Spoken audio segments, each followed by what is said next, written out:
Assalamualaikum warahmatullahi wabarakatuh.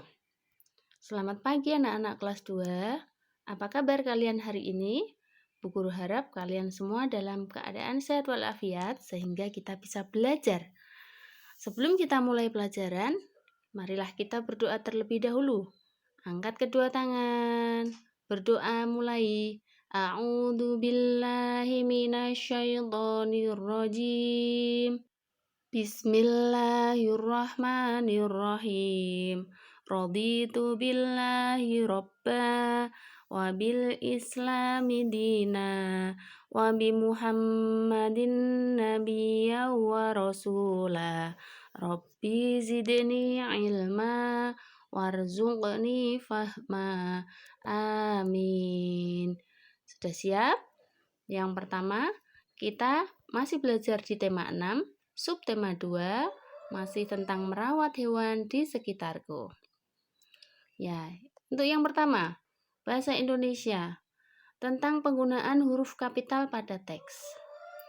Kemarin kita sudah belajar mengenai penggunaan huruf kapital ya. Masih ingat beberapa kata yang harus ditulis menggunakan huruf kapital? Ya, nomor 1 yaitu kata pada judul teks. Contoh, Malin kundang anak durhaka. Masing-masing tiap awal kata hurufnya harus ditulis dalam huruf kapital.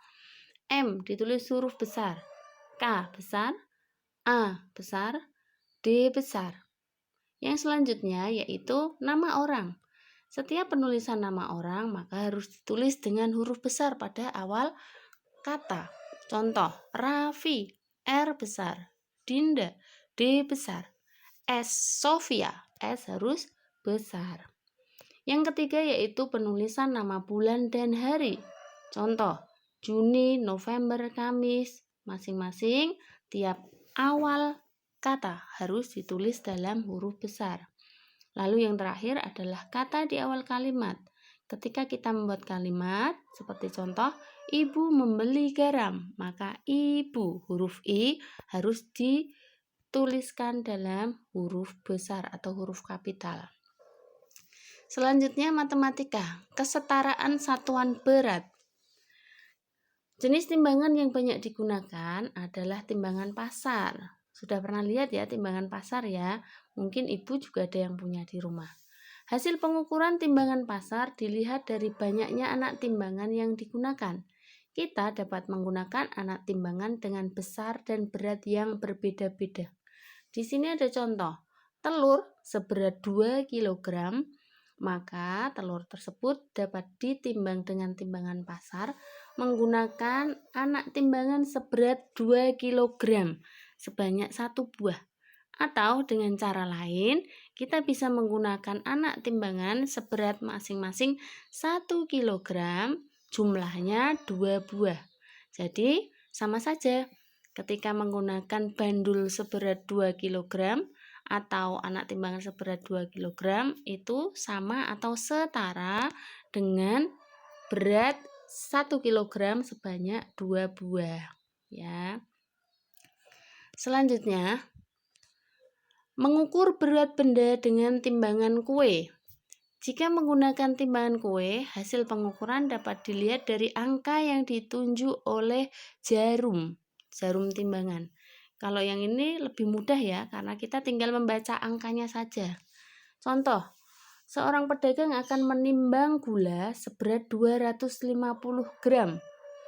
Jika pada timbangan jarum menunjukkan angka lebih dari 250, maka gula harus dikurangi sedikit demi sedikit sampai tepat menunjukkan pada angka 250.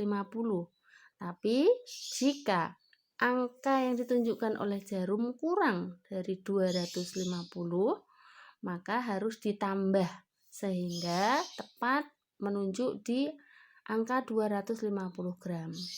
Jadi, kalau kurang harus ditambahi hingga pas, sedangkan kalau lebih harus dikurangi sampai jarumnya pas di angka yang kita inginkan. Begitu.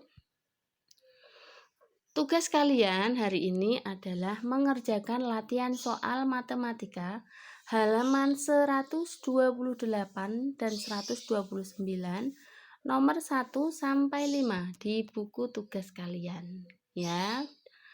Yang terakhir SBDP, menirukan menirukan gerak hewan sesuai hitungan. Banyak hewan ya yang bisa meloncat-loncat ya. Nah, sekarang kita bermain mengikuti gerakan hewan. Meloncatlah sesuai hitungan seperti pada gambar. Lakukanlah bersama teman di rumah atau bersama adik, kakak boleh ya. Yang pertama gerakan meloncat ke arah kiri. Dihitung 1, loncat. 2, sampai dengan 8 kali hitungan. Setelah meloncat ke arah kiri, berbalik meloncat ke arah kanan. Itu buku Kira cukup untuk hari ini. Selamat belajar. Semoga nanti hasilnya bagus. Mohon maaf jika ada salah. Kita akhiri dengan bacaan hamdalah. Alhamdulillahirabbil alamin. Terima kasih. Wassalamualaikum warahmatullahi wabarakatuh.